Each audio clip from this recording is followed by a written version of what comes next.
Olá, bom dia. Nós estamos compartilhando com você a leitura do livro Dízimos e Ofertas São para Hoje, livro escrito por Hernandes Dias Lopes e Arival Dias Casimiro. Este é o segundo capítulo.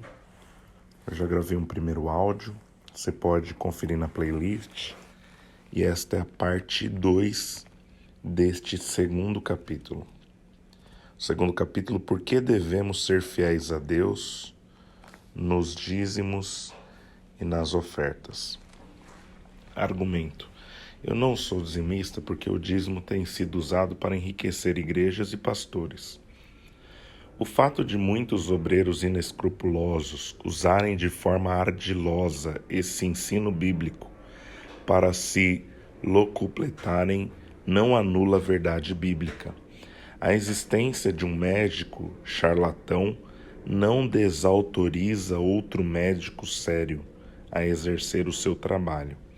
Assim também, o fato de existirem pastores lobos não significa que não existam pastores verdadeiros, que trabalham com integridade e transparência. Reprovamos toda a artimanha espúria às escrituras para arrecadar dinheiro. Rechaçamos os aproveitadores que debandam para a teologia da prosperidade, para arrancar a lã das ovelhas. Rejeitamos os artifícios místicos dos roubadores do templo que transformam a casa de Deus em covil de salteadores. Repudiamos a prática daqueles líderes e igrejas que não são transparentes na prestação de contas de todos os haveres que são arrecadados na tesouraria da igreja. Mas reiteramos nossa plena confiança no ensino das Escrituras. Pastores são homens chamados por Deus para apacentar os cordeiros de Cristo e pastorear suas ovelhas. Devem amar a Cristo e não o dinheiro. Devem cuidar do rebanho de Cristo e não explorá-lo.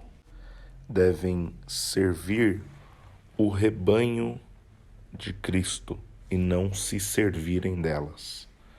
O ministério pastoral não é uma plataforma de enriquecimento pessoal. O pastor deve receber um salário digno da igreja para não ter que se envolver nos negócios dessa vida. 2 Timóteo 2 e verso 4. Digno é o trabalhador do seu salário, e aqueles que servem ao altar, do altar devem tirar o seu sustento. Portanto, 2 graves erros precisam ser evitados. O primeiro deles é o pastor motivado por dinheiro. O apóstolo Paulo deu seu testemunho aos presbíteros de Éfeso: de ninguém cobicei prata, nem ouro, nem haveres. Atos 20, verso 33. Um pastor jamais deveria escolher esta ou aquela igreja pelo salário oferecido a ele. Mudar desta para aquela igreja por causa do salário é uma motivação errada. O segundo erro é a igreja não pagar um salário digno ao seu pastor. O apóstolo Paulo fazia tendas para complementar seu salário sempre que as igrejas deixavam de pagar por completo o seu salário. Atos 18, verso 1 a 3, 20, versos 34 e 35. Mas uma igreja que deixa de pagar dignamente o seu pastor torna-se inferior às demais igrejas que cuidam do seu pastor. 2 Coríntios 11, os versos 8 e 9, 12 e 13.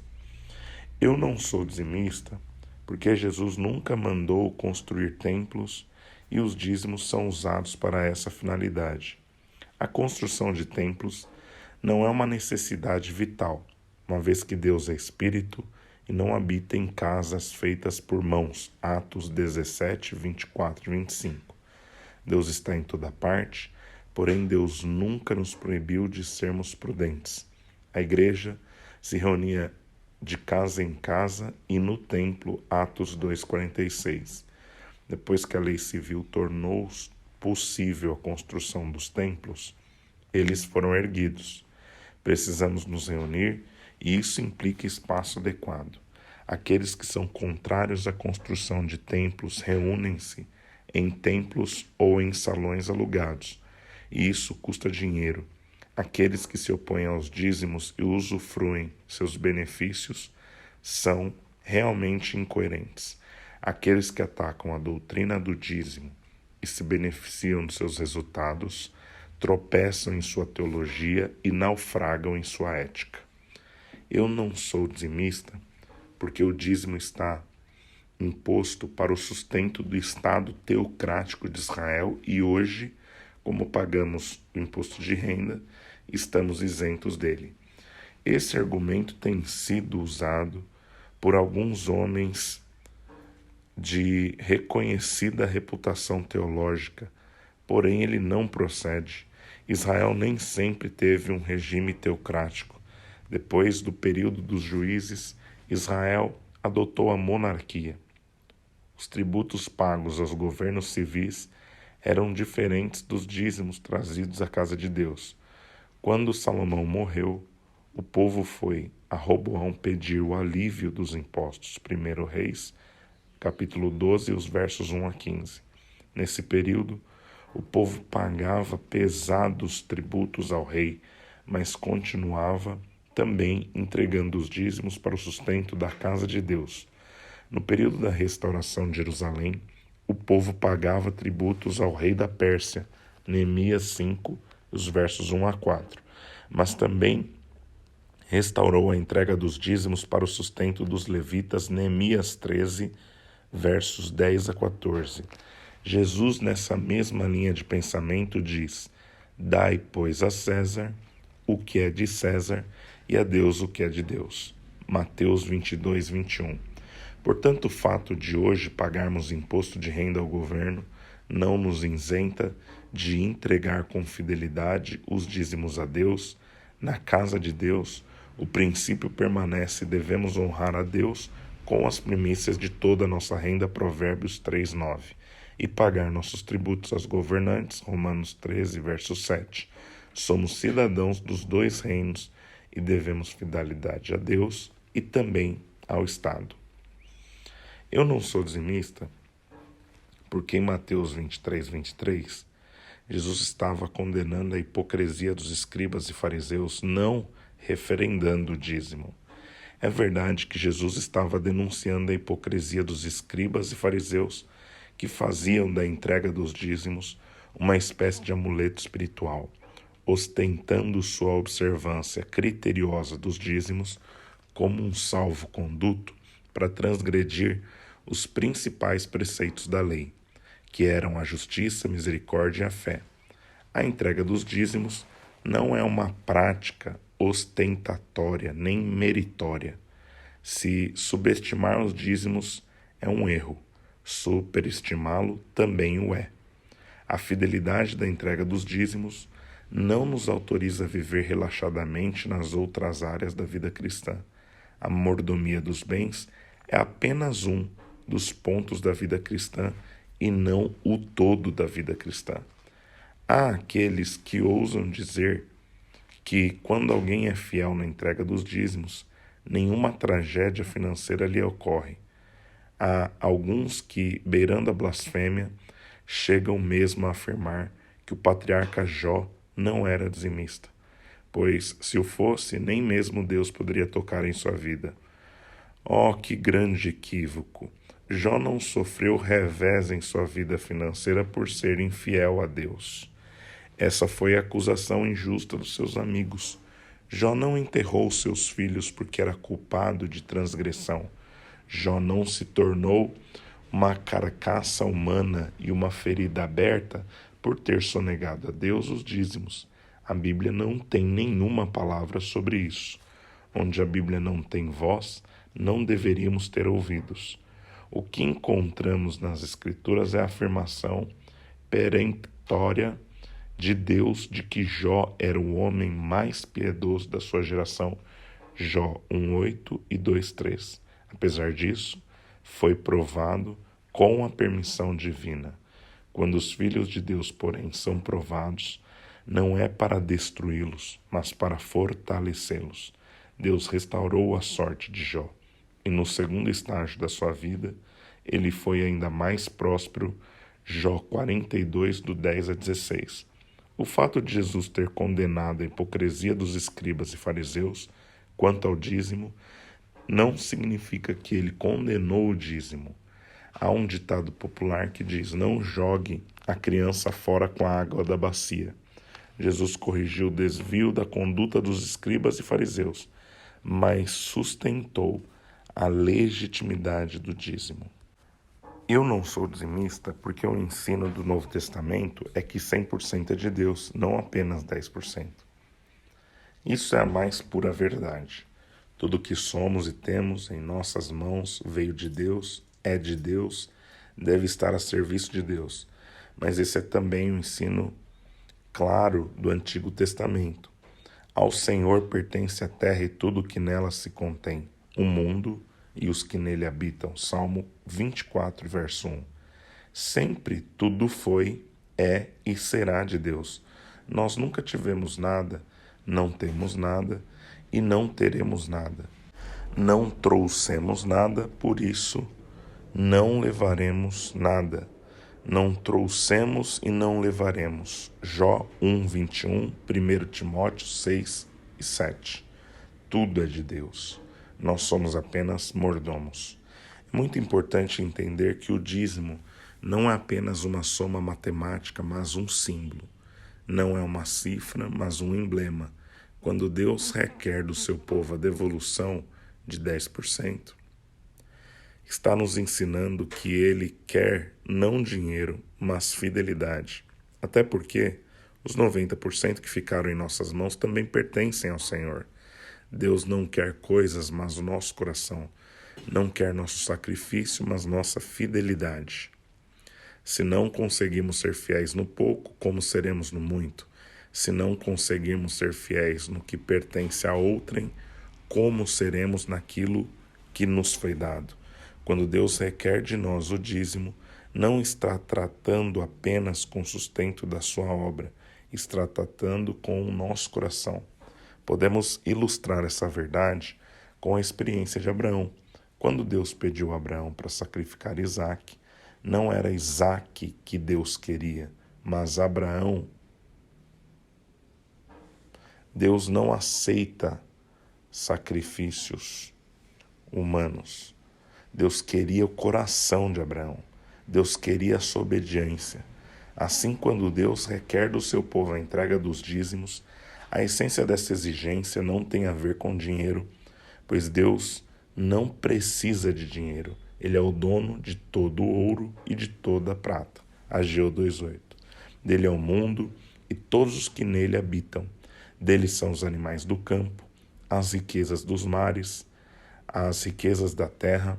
A ele pertencem os mundos estelares e todo o universo. O dízimo é, prioritariamente, uma questão de reconhecimento de tudo que pertence a Deus e que, como seus mordomos, precisamos ser fiéis na administração daquilo que Ele nos confiou. Eu não sou dizimista porque o ensino da Bíblia é que os tributos pagos ao governo sempre serão compulsórios, mas a contribuição a Deus deve ser voluntária. Essa é uma frase de efeito, mas descalça da verdade bíblica. As Escrituras, tanto do Antigo como do Novo Testamento, mostram o caráter imperativo da contribuição cristã. Os dízimos do Antigo Testamento não são sugeridos, mas ordenados. A inobservância era um pecado grave contra Deus, contra si mesmo e contra o próximo. Malaquias 3, do 8 ao 12. No Novo Testamento, de igual modo, a palavra de Deus é fundamentada no dever e não na voluntariedade. Mateus 23, 23. Tentar amenizar o que Deus coloca como imperativo não é adotar uma interpretação sadia. Tornar os preceitos de Deus mais pesados é cair no laço do legalismo. Tornar os preceitos de Deus mais leve é cair no cipoal do liberalismo. Jesus fez uma clara distinção entre tributos pagos ao governo e as ofertas entregues a Deus, quando disse: dai, pois, a César o que é de César, e a Deus o que é de Deus, Mateus 22, 21. Neste versículo, Jesus está ensinando que somos cidadãos de dois mundos. Somos cidadãos da terra e somos dos céus. Temos compromissos com o governo e também com Deus. Ambos os compromissos são imperativos e não voluntários. Não estamos isentos dos impostos para entregarmos o dízimo, nem estamos isentos do dízimo para pagarmos impostos. Sonegar impostos é desassistir o governo. Sonegar o dízimo é desamparar a casa de Deus. Sonegar impostos acarreta sanções ao transgressor. Sonegar aos dízimos implica pecar contra Deus, contra nós mesmos e contra o próximo. Eu não sou dizimista porque o argumento de que dízimo é válido para hoje, por ter sido praticado por Abraão antes da lei, cai por terra, uma vez que também Abraão foi circuncidado antes da lei e hoje não praticamos mais a circuncisão. Sim, é verdade que Abraão entregou o dízimo antes da lei, Gênesis 14, 20, e foi circuncidado antes da lei, Gênesis 17, do 9 ao 14. A circuncisão foi um selo da fé antes da outorga da lei. Assim escreveu o apóstolo Paulo.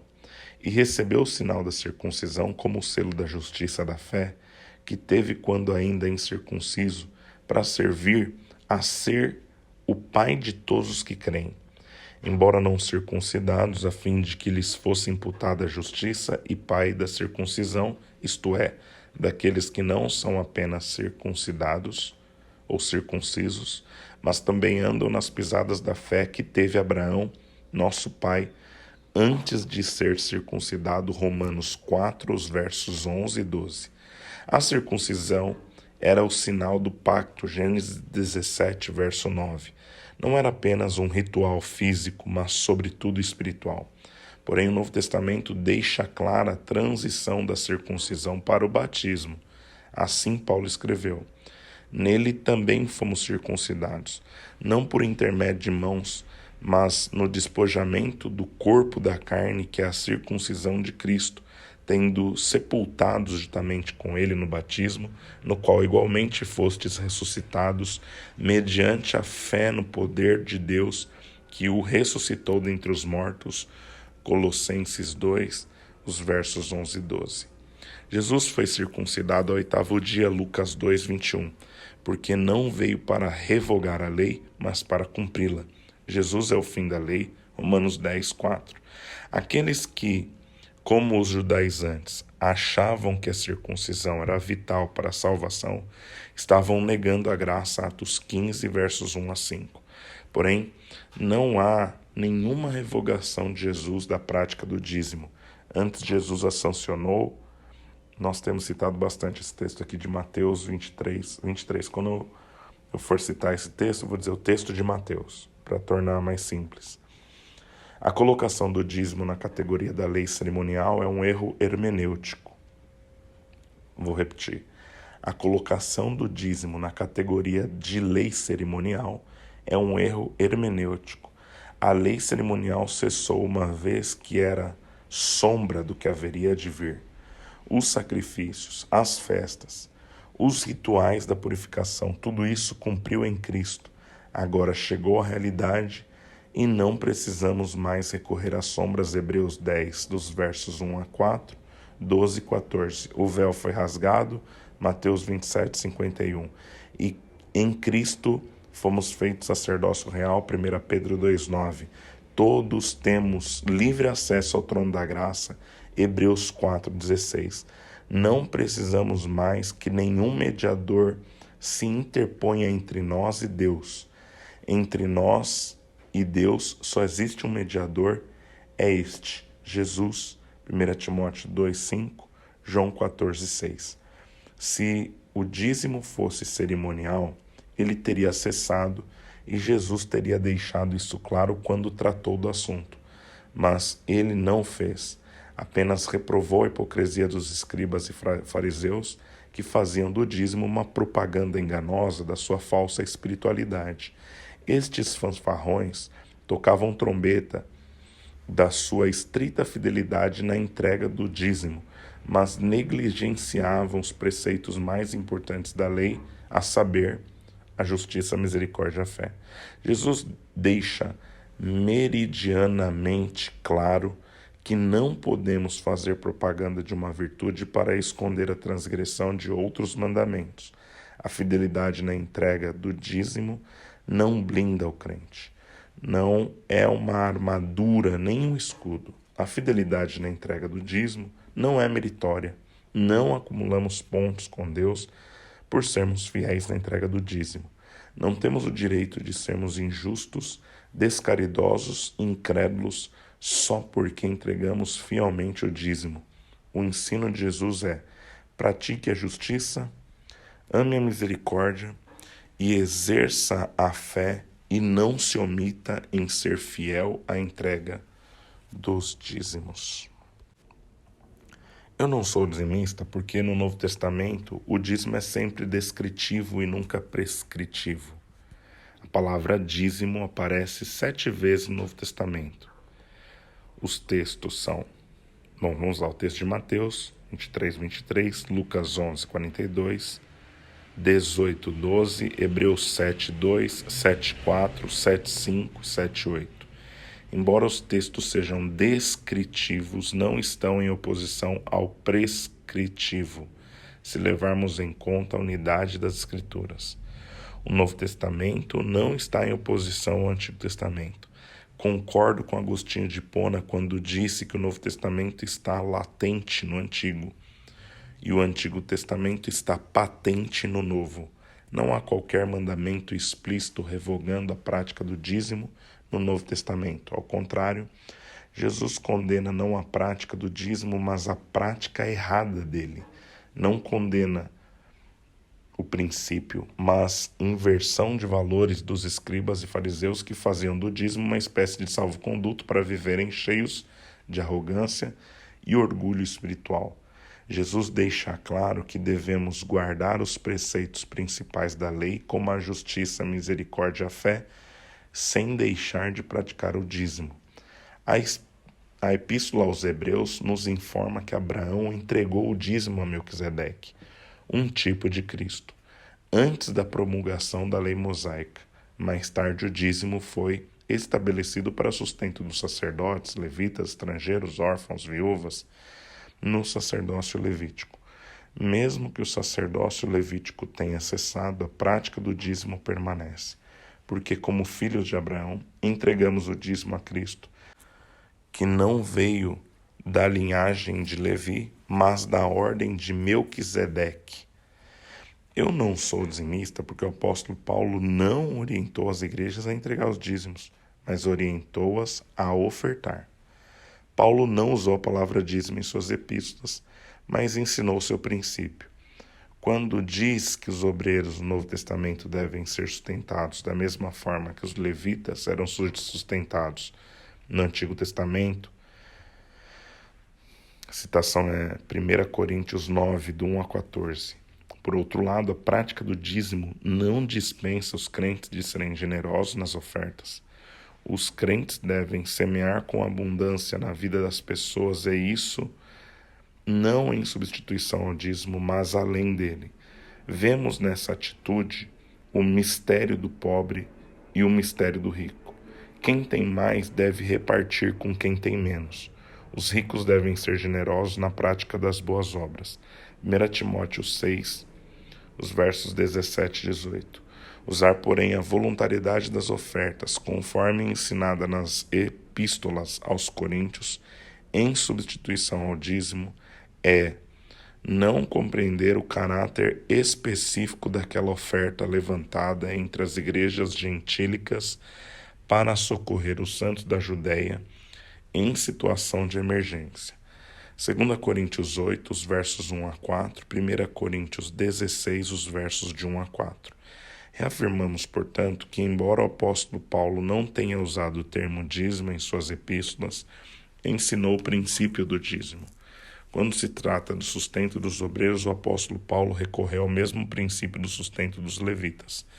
1 Coríntios 9, os versos 13 a 14.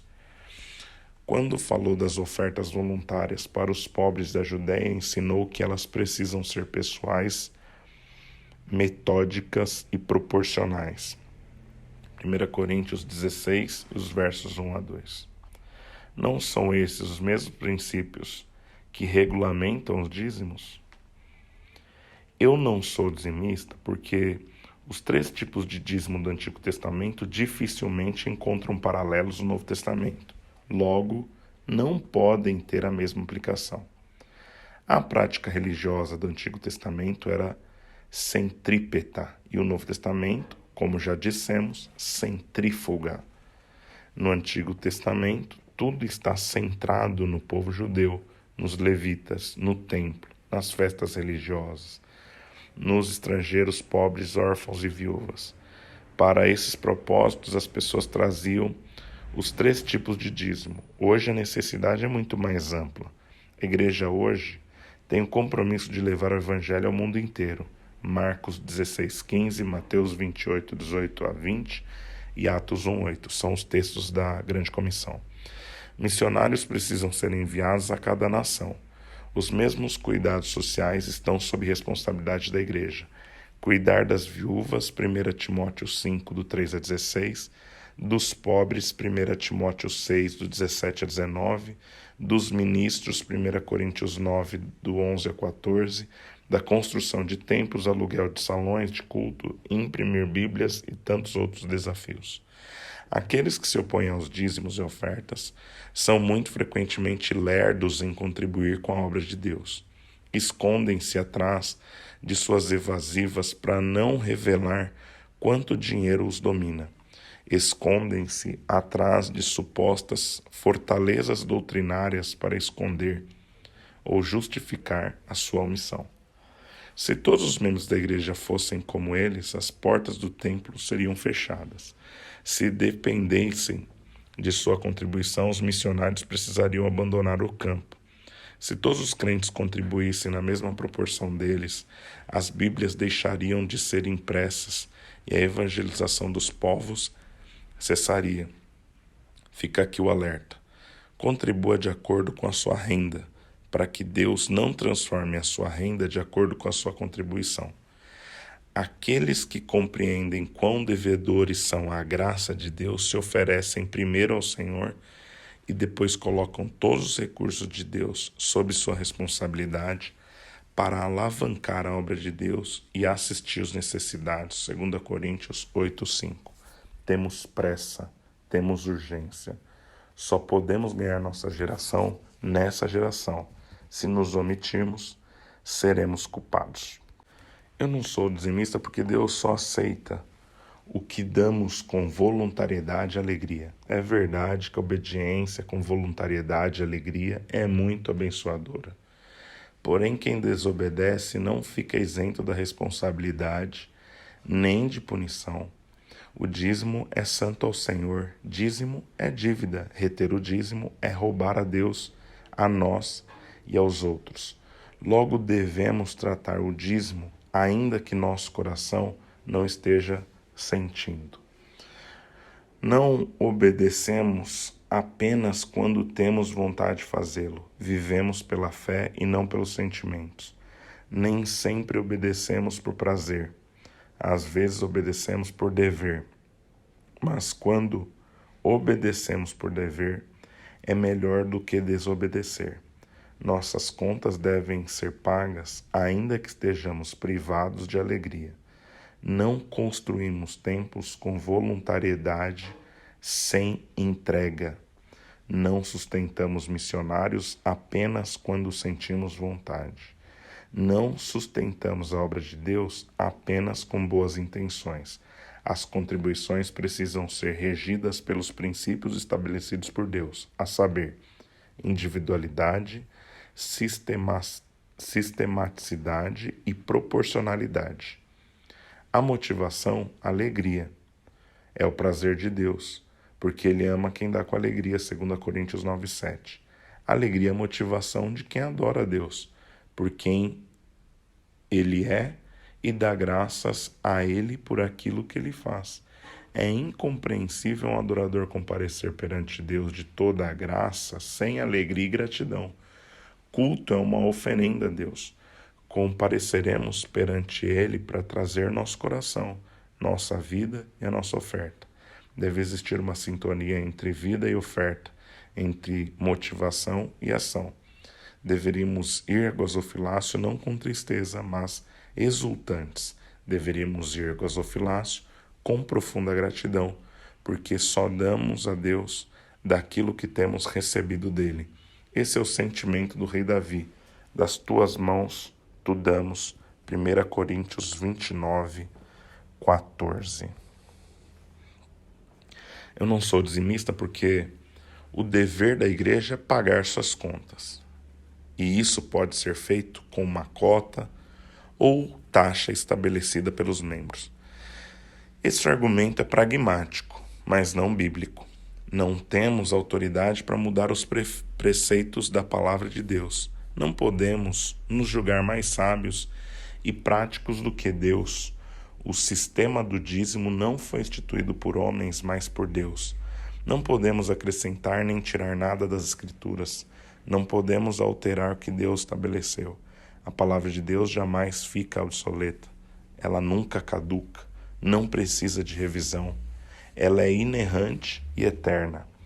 A igreja não é um clube, não é um condomínio onde cada um paga a sua taxa de utilização. A igreja não vive para si. Ela é uma comunidade de peregrinos que estão no caminho, indo por todo o mundo, fazendo discípulos de todas as nações. Mateus 28, os versos 18 a 20. Sua missão é glorificar a Deus através da pregação do Evangelho, do discipulado dos novos crentes e do pastoreio das ovelhas de Cristo. As igrejas que vivem para si mesmas, fechadas em si mesmas, como se fosse um condomínio fechado, ficam estagnadas. As igrejas, porém, que entendem que o seu chamado é para a multiplicação e que precisam ser testemunhas de Cristo aqui, ali, além das fronteiras, ao mesmo tempo, Atos 1:8, precisam fazer robustos investimentos na obra. A obra missionária necessita, sim, dos recursos, e aquele que ganha almas é sábio, Provérbios 11:30. Investir na obra missionária é investir numa causa de consequências eternas. Bens materiais ficarão aqui e serão entesourados para o fogo, 2 Pedro 3, de 1 a 12. Mas o dinheiro que investimos na evangelização dos povos produzirá um resultado que transcende o templo, refletirá na eternidade. Jim Elliot, o mártir do cristianismo, foi pelos índios do Equador, estava certo ao dizer: não é tolo aquele que dá o que pode reter para ganhar o que não pode perder. Uau, eu vou repetir. Não é tolo aquele que dá o que pode reter para ganhar o que não pode perder. Meu Deus. A imensa maioria das pessoas está estagnada. Essas igrejas não crescem, vegetam. Outros buscam apenas o seu conforto num trabalho de manutenção, mas não se afligem com os perdidos que estão à sua porta. Há igrejas que só investem em sua própria vida, empanturram-se e se tornam culpadas porque não dizem para aqueles que perecem de fome que encontraram pão com fartura, segundo Reis, capítulo 7, verso 9. Há igrejas que são estéreis, não geram filhas espirituais, não plantam outras igrejas, passam anos e décadas e elas apenas se mantêm, não se multiplicam, não alargam as fronteiras do reino de Deus. Uma igreja que entende que o seu campo é o mundo e que a visão de Deus é o mundo inteiro, é fiel na entrega dos dízimos e generosa nas ofertas, porque compreende que a parceria de Deus na obra gloriosa de plantação do seu reino na terra. Bom, semelhantemente ao que nós fizemos no primeiro áudio, amados, nós estamos também particionando aqui essa segunda parte do capítulo 2, e nós teremos uma parte 3 do capítulo 2 ainda. Bom, Deus abençoe você, espero que estejamos sendo bênção. Caso queira, pode deixar nos comentários do vídeo o seu feedback, a sua sugestão. Deus abençoe. Bom dia.